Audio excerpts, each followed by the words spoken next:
الله الرحمن الرحيم يا أيها الذين آمنوا عليكم أنفسكم لا يضركم من ضل إذا اهتديتم إلى الله مرجعكم جميعا فينبئكم بما كنتم تعملون۔ قرآن مجید کی یہ آیت ہے سورہ مائدہ کی 105 نمبر آیت، جس میں اللہ جو ہے وہ یوں ارشاد فرما رہا ہے کہ یا ایھا الذین آمنو، اے ایمان والو، علیکم انفسکم، تمہارے اوپر ہے اپنے انفس اور اپنی فکر کرنا۔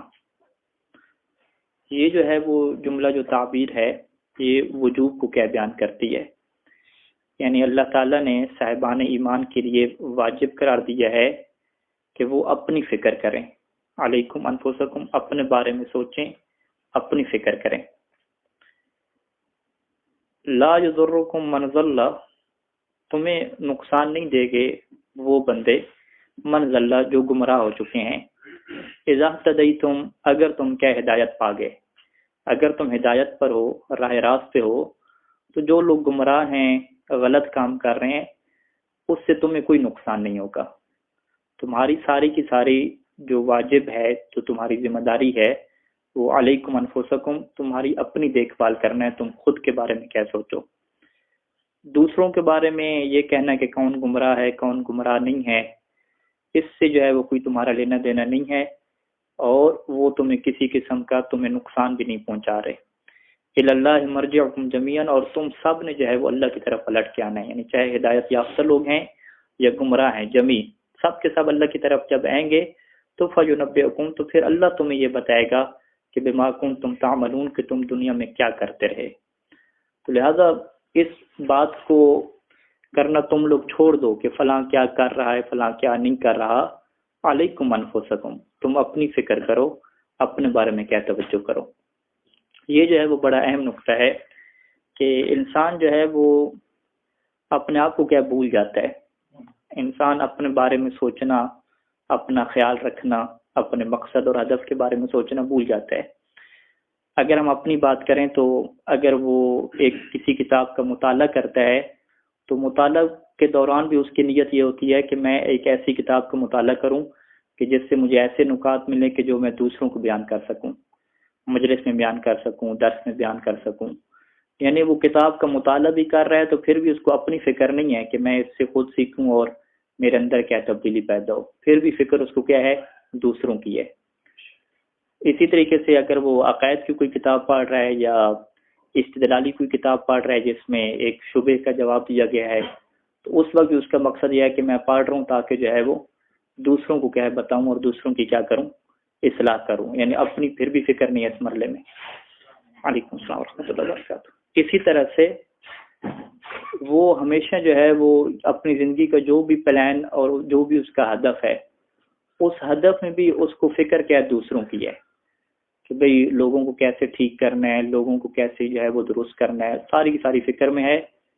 وہ خود کہاں پہ ہے، خود کہاں پہ کھڑا ہوا ہے، اس کے بارے میں کس نے سوچنا ہے، یہ اس نے نہیں سوچا کبھی بھی۔ تو اللہ تعالیٰ نے اس آیت میں واجب قرار دیا ہے کہ تمہاری اوپر ضروری ہے کہ تم اپنے بارے میں سوچو، اپنی فکر کرو۔ انسان اس دنیا میں ناکام اس وجہ سے ہو جاتا ہے اور اس وجہ سے وہ پیچھے رہ جاتا ہے کہ کیونکہ اس نے اپنے بارے میں کیا نہیں سوچا ہوتا۔ اور آج کل کا جو زمانہ ہے وہ اتنا یعنی انٹرنیٹ کے والے سے مصروف زمانہ بن چکا ہے کہ خلوت کے لمحات جو ہے وہ انسان کی زندگی میں ایسے نہیں آتے کہ جس میں انسان تھوڑی دیر کے لیے بیٹھے اور اپنے بارے میں کیا سوچنا شروع کر دے۔ جب بھی اس سے ٹائم تھوڑا سا فری ملتا ہے تو اس کی کوشش کیا ہوتی ہے کہ چلیں جی انٹرنیٹ وغیرہ پہ کوئی یعنی چیز پڑھ لے، فنی قسم کی، مزاحیہ قسم کی کوئی چیزیں دیکھ لے تاکہ جو ہے وہ اس کا ٹائم کیا ہے گزر جائے۔ اگر نیٹ وغیرہ نہیں آ رہا تو چلو دوستوں کے ساتھ کوئی گپ شپ کر لے، چلو کہیں کیا ہے باہر گھومنے پھرنے نکل جائے۔ یعنی وہ ایسے فارغ لمحات اپنی زندگی میں نہیں آنے دیتا کہ جہاں پہ وہ دنیا سے کٹ آف ہو کے اپنے بارے میں کیا سوچے، وہ ایسا ٹائم نہیں آنے دیتا۔ جب بھی ایسا ٹائم آنے لگتا ہے تو وہ فوراً اپنے آپ کو کیا کر لیتا ہے، مصروف کر لیتا ہے۔ یعنی بطور مزاح کے یہ بات کہی جاتی ہے کہ ایک زمانہ تھا کہ جب انسان واش روم میں ہوتا تھا تو وہ اپنے بارے میں سوچتا تھا. تو ابھی واش روم میں بھی کیا ہے، موبائل پہنچ گیا ہے، تو وہاں پر بھی کیا ہے، انسان اپنے بارے میں کیا نہیں سوچ رہا، وہاں پر بھی دوسروں کے بارے میں سوچ رہا ہے.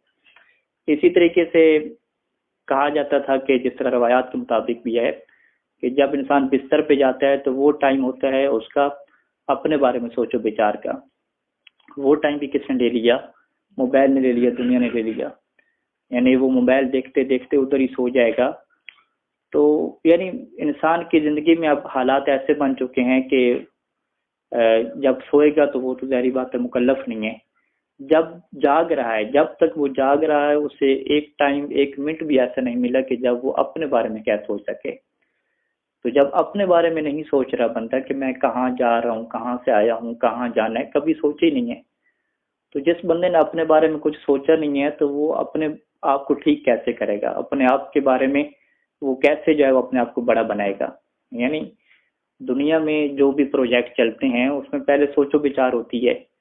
سوچو بچار کے بعد اس کے اوپر کیا نقشہ بنایا جاتا ہے، ڈسکس کی جاتی ہے، مباحثہ کی جاتا ہے، پھر جا کے وہ سارا کام اور سارا مشروع اور پروجیکٹ مکمل ہوتا ہے. اسی طریقے سے انسان نے خود کو بنانا ہے، خود کو ایک اچھا انسان بنانا ہے، گناہوں سے دور کرنا ہے، نیکی کی طرف لانا ہے، نماز میں خشوع پیدا کرنا ہے، بہت ساری چیزیں ہیں. تو اس نے اپنے بارے میں کبھی سوچا ہی نہیں ہے. جب اپنے بارے میں سوچا نہیں ہے تو وہ کیسے اپنے آپ کو ٹھیک کر سکتا ہے؟ وہ مشہور جملہ میں دہرایا کرتا ہوں کہ جو بندہ بڑا سوچتا نہیں ہے اپنے بارے میں تو وہ کبھی بڑا کر بھی نہیں سکتا. تو لہذا اس آیت میں جو ہے وہ قرآن مجید میں اللہ تعالیٰ نے ایمان والوں کے اوپر واجب قرار دیا ہے کہ علیکم انفسکم، کہ تمہارے اوپر یہ واجب ہے، ضروری ہے کہ تم خود کو ٹائم دو، خود کے بارے میں سوچنا شروع کرو. اگر تم خود کے بارے میں سوچو گے تو پھر تمہارے پاس یہ چیز نہیں ہونی چاہیے کہ من ظل کہ جی وہ بندے گمراہ ہو گئے، اب وہ گمراہ ہو گئے تو میرا کیا بنے گا، ٹھیک ہے دنیا گمراہ ہو گئی، لوگوں کے عقائد خراب ہو گئے، اتنی فحاشی پھیل گئی، یہ ہو گیا وہ ہو گیا. یعنی ساری ٹینشن دنیا کی پال رکھی ہے کہ دنیا کے کیا عقیدے خراب ہو گئے ہیں، ان لوگوں کے عقیدے خراب ہو گئے ہیں، اپنے بارے میں کیا نہیں سوچنا. تو قرآن نے کہا ہے کہ تمہیں اس بات میں کوئی نقصان نہیں دیتی کہ جو لوگ گمراہ ہو گئے ہیں اگر تم راہ راست ہو تو وہ تمہیں کوئی نقصان نہیں دیں گے. تم اپنے بارے میں سوچو، جو تمہارے شرعی فریضہ ہے تم اس کے بارے میں کیا سوچو، اور پھر لوگوں کے بارے میں یہ کہنا چھوڑ دو کہ کون گمراہ کون ہدایت پہ. یہ فیصلے جو ہے وہ اللہ تعالیٰ کے ہیں. اللہ تعالیٰ نے جو ہے وہ قیامت کے دن آگاہ کرنا ہے کہ کون جو ہے وہ درست تھا اور کون درست نہیں تھا. یہاں تک جو ہے وہ بات کلی طور پہ واضح ہو گئی. اب ہم اپنی بات جو ہے وہ اس میں پریکٹیکل تھوڑی سی کر لیتے ہیں کہ ہم اپنے بارے میں جب سوچنا شروع کریں گے تو سوچ کا آغاز جو ہے وہ دو طرح سے ہوتا ہے.